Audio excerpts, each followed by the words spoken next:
Hello everyone, welcome back to the channel. तो हम JEE mains 2025 के अप्रैल की सेकंड शिफ्ट के क्वेश्चंस डिस्कस कर रहे हैं और अभी इस वीडियो में हम सेकंड अप्रैल को जो इवनिंग शिफ्ट का पेपर था उसके मैथ्स के सॉल्यूशंस गो थ्रू करेंगे, जो भी मेमोरी बेस्ड हमें मिल पाए ऑनलाइन। तो फर्स्ट क्वेश्चन अगर अपन देखें इसमें, तो ये सिंपल डोमेन पर बेस्ड क्वेश्चन है। तो डोमेन के लिए अगर अपन यहाँ देखें तो क्या कर सकते हैं भाई, रूट के अंदर है तो नेगेटिव तो होगा नहीं, और डिनोमिनेटर में है तो जीरो भी नहीं होगा। मतलब कि -x² प्लस 3x प्लस 10 ये पॉजिटिव होना चाहिए। सिमिलरली इसके लिए भी यही बोलेंगे कि x plus mod x positive होना चाहिए।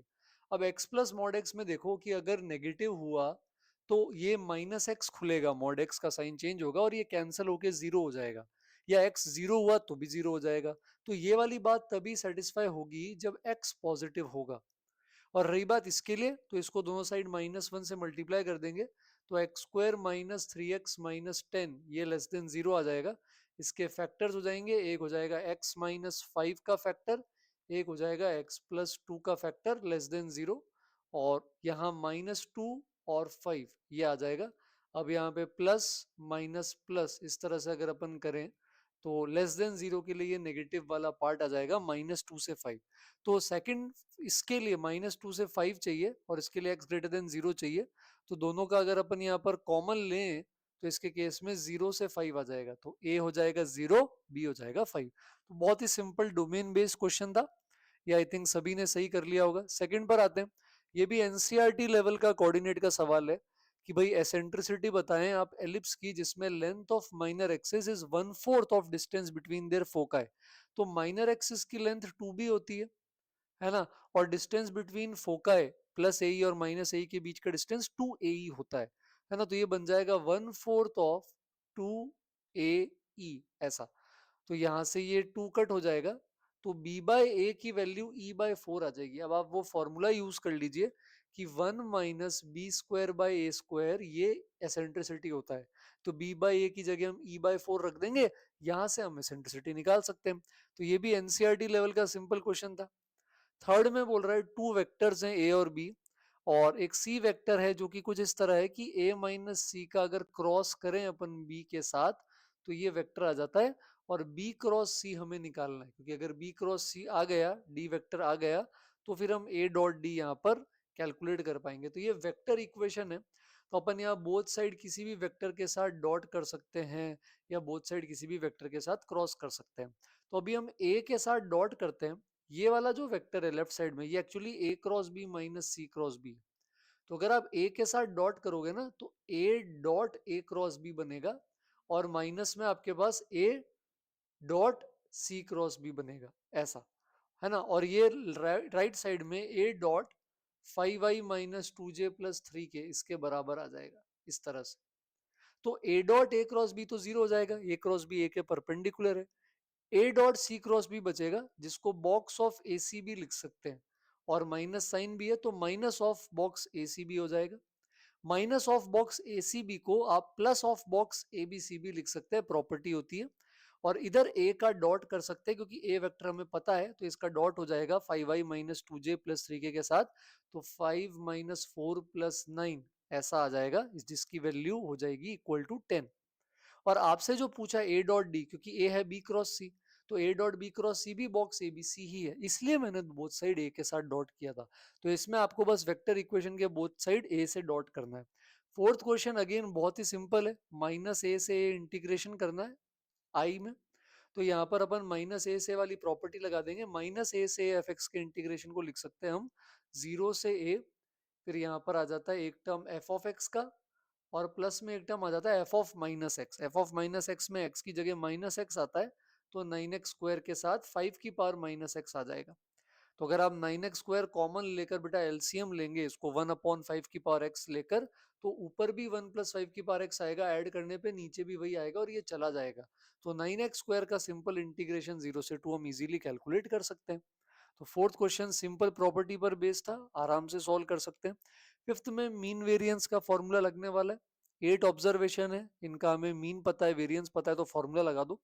तो a प्लस बी प्लस 8 12 10 6 4 15 है ना। ये 8 ऑब्जर्वेशन है हमारे पास, ए बी 8 12 10, एक 6 थी, एक 4 है, एक 15 है। इसको 8 से डिवाइड कर देंगे तो ये 9 आ जाएगा मीन के बराबर। वेरिएंस 9.25 है, जिसको 37/4 लिख सकते हैं। वेरिएंस का फॉर्मूला होता है sum of squares of all observations upon N. A square, B square, 8 का स्क्वायर, 12 का स्क्वायर, 100 का, 10 का स्क्वायर, 6 का स्क्वायर, 15 का स्क्वायर, 4 का स्क्वायर अपॉन 8 और माइनस में मीन का स्क्वायर। तो यहां से ए बी में दो इक्वेशंस आ जाएगी, है ना, एक ऐसी इक्वेशन और एक ये वाली, और फिर इनको हम सॉल्व करके ए और बी इजीली कैलकुलेट कर सकते हैं। तो ये हमारा फिफ्थ क्वेश्चन भी सिंपल, डायरेक्ट वेरिएंस मीन इनके फॉर्मूला पर बेस्ड है। सिक्स्थ वाले पर आते हैं। सिक्स्थ वाला इंटीग्रेशन है इनडेफिनिट, मतलब लिमिट डेफिनेट की है बट एक्चुअल आइडिया इनडेफिनिट है। तो आपको यहाँ पे क्या करना है बेटा, रैशनलाइज कर दो। तो आप इसको √3 + x² माइनस ऑफ √1 + x², इससे ऊपर नीचे मल्टीप्लाई कर दो। तो ऊपर आ जाएगा 3 + x² और 1 + x² के रूट का डिफरेंस। डिनोमिनेटर में 3 + x², 1 + x² का डिफरेंस आ जाएगा। अब आप यहाँ सिंपल डायरेक्ट x² + a² के इंटीग्रेशन का फॉर्मूला लगा सकते हैं। x² + a² का इंटीग्रेशन होता है x/2 √x² + a² +a²/2 ln of mod के अंदर x + √x² + a²। फिर आपकी लिमिट आ जाएगी 0 से 1।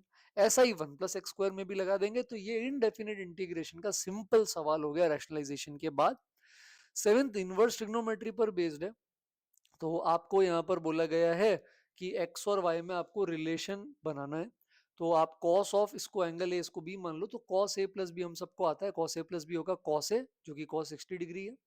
cos b करेंगे तो cos of cos inverse x/2 आ जाएगा, माइनस sin π/3 आ जाएगा। और sin b में अगर cos थीटा x/2 है तो sin थीटा 1 - x²/4 हो जाएगा। थोड़ा अगर अपन ट्रांसपोज कर दें तो ये लेफ्ट साइड में अगर रूट भेज दें तो 3 - 3x² नीचे 2 और 8 आ जाएगा। 3/2 से हमने इसको मल्टीप्लाई कर लिया है और राइट साइड में x/4 - y आ जाएगा। अब आपको बस बोथ साइड क्या करना है, स्क्वायरिंग करनी है और एलसीएम लेना है। तो ये भी बहुत सिंपल क्वेश्चन था। 1 से 7 तक सारे ही सिंपल है। एट्थ में सिंपल है, पॉइंट की इमेज लेनी है एक ऐसी लाइन में जो इस पॉइंट से जा रही है और इस डायरेक्शन में है। तो ये वेक्टर हो गया और ये पॉइंट हो गया। तो इक्वेशन कैसे लिखते हैं, x - x1/a बराबर आ जाएगा y - y1/b बराबर आ जाएगा हमारे पास z - z1 minus minus plus upon c equal to lambda मान लेंगे। तो कोई भी अगर अपन को पॉइंट की लाइन में इमेज निकालनी है तो पहले फुट निकालना पड़ेगा। तो ये 1, 0, 3 हो गया। लाइन जो है ये हमारी लाइन जा रही है किस डायरेक्शन में, 4i 2j माइनस के वाले डायरेक्शन में। और ये वाला जो पॉइंट आएगा ये लैम्डा के टर्म्स में लिख देंगे, 4λ+3 2λ+2 और -λ-1। ठीक है। तो आप पहले ये वेक्टर बनाओ, इसका 4 2 -1 के साथ डॉट जीरो कर दो, सब्ट्रैक्ट करके वेक्टर बनाएंगे तो 4λ+2 i कैप, उसका 4i कैप के साथ डॉट, फिर 2λ+2 j कैप, उसका 2j कैप के साथ डॉट, और फिर -λ - 4 k कैप, उसका -1 के साथ डॉट। तो यहाँ से बेटा लैम्डा आ जाएगा, लैम्डा यहाँ रखेंगे तो ये फुट हो जाएगा। फिर इमेज के लिए क्या करेंगे, x, y, z को इमेज मान लेंगे।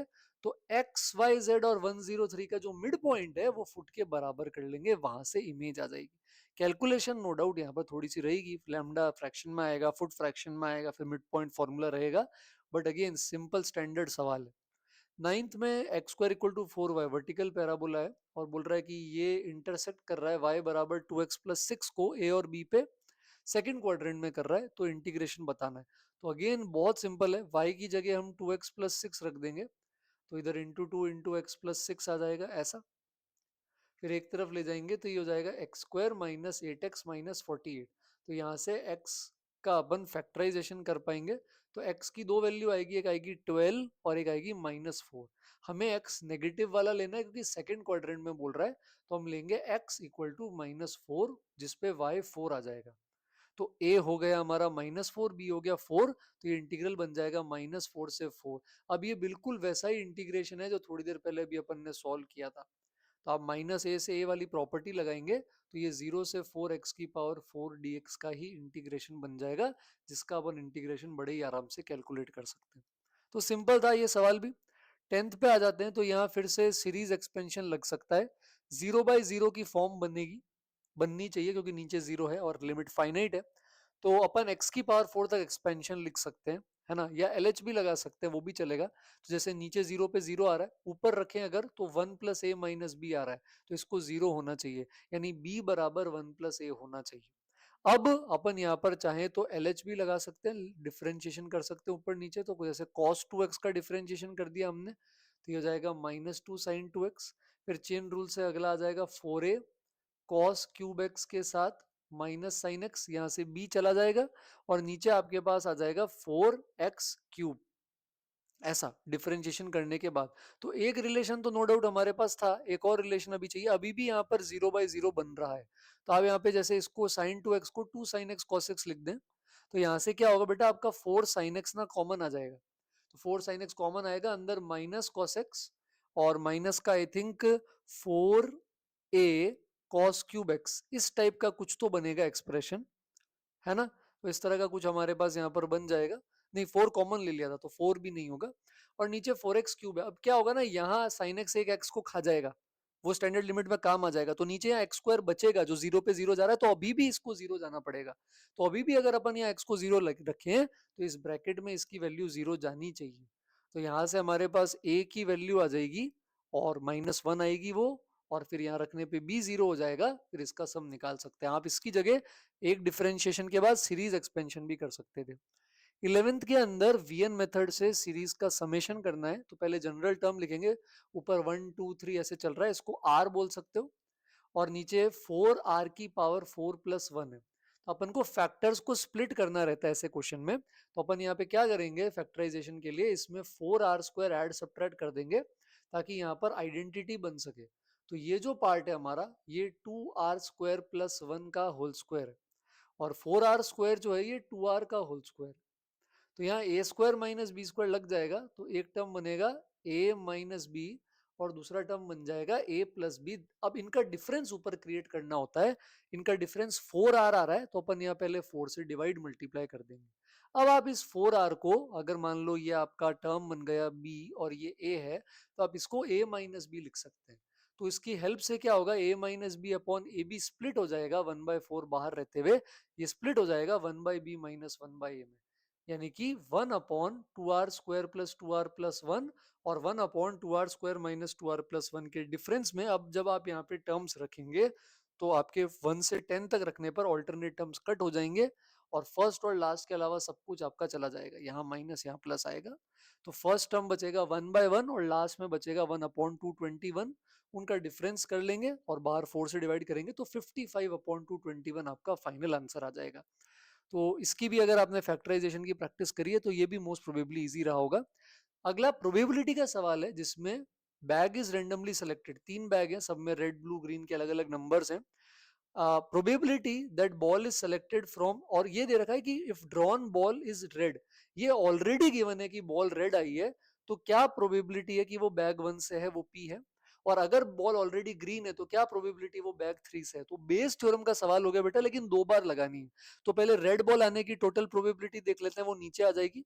तो बैग 1 लिया, उसमें से रेड आ गई, या फिर बैग 2 लिया, उसमें से रेड आ गई, या फिर बैग 3 लिया, उसमें से रेड आ गई। ये total probability given that red आई है, क्या प्रोबेबिलिटी बैग 1 से आई है, तो इसमें बैग 1 का कंट्रीब्यूशन आपका न्यूमरेटर में आ जाएगा। तो इसको सॉल्व करने पे ये 3/12 बन जाएगा, तो p की वैल्यू आई थिंक 1/4 हो जाएगी। इसी तरह ग्रीन के लिए गिवन दैट बॉल ग्रीन आई है, तो ग्रीन की टोटल प्रोबेबिलिटी कि वो बैग 1 से आई है, या फिर ग्रीन बॉल बैग 2 से आई है, या फिर ग्रीन बॉल बैग 3 से आई है, और गिवन दैट ग्रीन आ चुकी है, क्या प्रोबेबिलिटी वो बैग 3 से है, तो बैग 3 वाला पार्ट ऊपर आ जाएगा। तो यहां से भी सॉल्व करेंगे तो ये आई थिंक 3/10 आ जाएगा, जिसका हम उल्टा कर देंगे, और अब अपन इनको क्या कर सकते हैं, ऐड कर सकते हैं। कैलकुलेशन आई थिंक यहाँ गड़बड़ लग रही है, कोई पार्ट में भी शायद मिस्टेक है, तो वो वाला पार्ट अपन यहाँ चेक कर सकते हैं वापस, है ना, और फिर अपन इसको ऐड कर देंगे। तो यहाँ पर अपन को बेस थ्योरम लगानी, तो p 1/4 आ जाएगी, और ग्रीन के अंदर भी अगर अपन देखेंगे तो 3/10 आ जाएगा, मैंने शायद उल्टा लिख दिया, तो 3/10 आ जाएगा। तो बेस थ्योरम का सिंपल सवाल है, बस 2 बार लगाना पड़ रहा है। और 13 जैसा सवाल एक बार पहले आ रखा है पीवाईक्यू में, तो इसमें बोल रखा है ABCD को इन बॉक्सेस में रखना है ताकि कोई भी बॉक्स एम्प्टी नहीं हो, and at most 1 letter is filled in 1 box. तो हर रो में एक लेटर तो आना ही चाहिए। तो क्या क्या केसेस हो सकते हैं अगर अपन देखें, कि इसमें 3 लेटर आ जाए, इसमें एक, इसमें एक, या इसमें 1 3 1 आ जाए, नीचे वाले में तो 3 आ नहीं सकते, या फिर 2 2 1 या 2 1 2 या 1 2 2 ऐसे ही आ सकते हैं। तो पहले ऐसा करेंगे बेटा, अपन चेयर्स सेलेक्ट कर लेंगे किसमें कहाँ चेयर्स रखेंगे, और फिर बाद में 5 फैक्टोरियल से लेटर्स को जमा देंगे। जैसे ये है, तो इसमें पहले 3 कुर्सियां लगानी है 3 जगह पे, तो 3C3, फिर अगले वाले में 3 में एक ही कुर्सी लगानी है तो 3C1, और लास्ट वाले में भी एक ही कुर्सी लगानी है 2C1। ये सिलेक्शन कर रहे हैं अपन चेयर्स का कहाँ रखनी है, फिर अरेंज करेंगे बाद में। इसी तरह अगले में 3C1, 3C3, 2C1, फिर अगले में अगर 2 2 1 चेयर्स लगानी है तो फिर 3C2, 3C2, 2C1, फिर 2 1 2 के लिए 3C2, 3C1, 2C2, और बेटा लास्ट वाले में 1 2 2 के लिए पहले 3 में से एक, फिर 3 में से 2, फिर 2 में से 2, इन सबको ऐड करके 5 फैक्टोरियल से अपन बिठा सकते हैं। तो केसेस थोड़े से ज्यादा हैं और मैंने केसेस का यूज करके किया है, तो आप भी ट्राई करें और देखें आपका आंसर क्या आता है, मैच करता है इससे या मैच नहीं करता है। और मेमोरी बेस्ड ये 13 सिंगल करेक्ट ही थे इसमें, बाकी इंटीजर्स हैं। तो 21 में एपी का सवाल है, number of terms in an AP are even, odd terms का सम 24 है, इवन टर्म्स का सम 30 है, तो last term exceeds first term by 21/2, total terms बताने। तो मान लेते हैं बेटा टोटल टर्म्स 2n है, तो ऑड टर्म्स का सम में n ऑड टर्म्स होंगे, फर्स्ट टर्म a होगा, a प्लस डी ऐसा लिखते हो आप, तो n/2 2a plus n minus 1, लेकिन यहाँ कॉमन डिफरेंस d नहीं 2d आएगा, क्योंकि आप फर्स्ट थर्ड फिफ्थ ऐसे ले रहे हैं, ये 24 हो जाएगा। फिर आप इवन टर्म्स का सम करेंगे तो वहां भी n टर्म्स होंगे, यहाँ a2 a4 a6 ऐसे टर्म्स लेंगे,